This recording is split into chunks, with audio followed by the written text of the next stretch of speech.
جب مسلمان مدینہ منورہ ہجرت کر آئے تو وہاں پانی کا مسئلہ بہت شدید تھا۔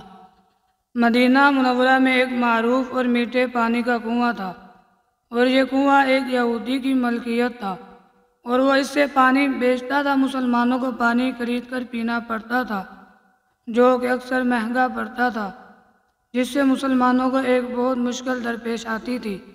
تو رسول اللہ صلی اللہ علیہ وسلم نے ارشاد فرمایا، جو شخص یہ کنواں خرید کر مسلمانوں کے لیے وقف کر دے تو اللہ تعالیٰ اس کے لیے جنت واجب کر دے گا۔ حضرت عثمان بن عفان رضی اللہ تعالیٰ عنہ نے یہ اعلان سن کر فوراً اس نیکی کے لیے آگے بڑھے اور اس یہودی کے پاس گئے اور کنواں خریدنا چاہا، لیکن یہودی نے مکمل طور پر کنواں بیچنے سے انکار کر دیا۔ تو حضرت عثمان رضی اللہ تعالیٰ عنہ نے نہایت حکمت سے کہا، تم پورا نہ بیچو، آدھا بیچ دو، ایک دن تم پانی نکالو، ایک دن میں نکالوں گا۔ یہودی اس پر راضی ہو گیا اور آدھے کنویں کو حضرت عثمان غنی رضی اللہ تعالیٰ عنہ کو بیچ دیا۔ حضرت عثمان رضی اللہ تعالیٰ عنہ نے وہ دن عام مسلمانوں کے لیے وقف کر دیا۔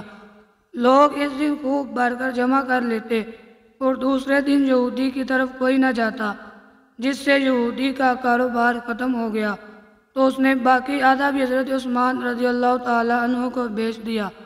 حضرت عثمان غنی رضی اللہ تعالیٰ عنہ نے پھر مکمل کنواں فی سبیل اللہ وقف کر دیا اور فرمایا، یہ کنواں اللہ اور اس کے رسول کے نام پر وقف ہے، کوئی اس سے قیمت نہیں لے گا۔ یہ واقعہ حضرت عثمان رضی اللہ تعالیٰ عنہ کی سخاوت، حب رسول اور اللہ کے لیے مال خرچ کرنے کی اعلیٰ مثال ہے۔ آپ کا یہ عمل آج تک یاد کیا جاتا ہے اور 1400 سال بعد بھی اس کنویں سے لوگ پانی پیتے ہیں، اور اس کا ثواب حضرت عثمان غنی رضی اللہ تعالیٰ عنہ کے نامہ اعمال میں لکھا جا رہا ہے اور قیامت تک لکھا جاتا رہے گا۔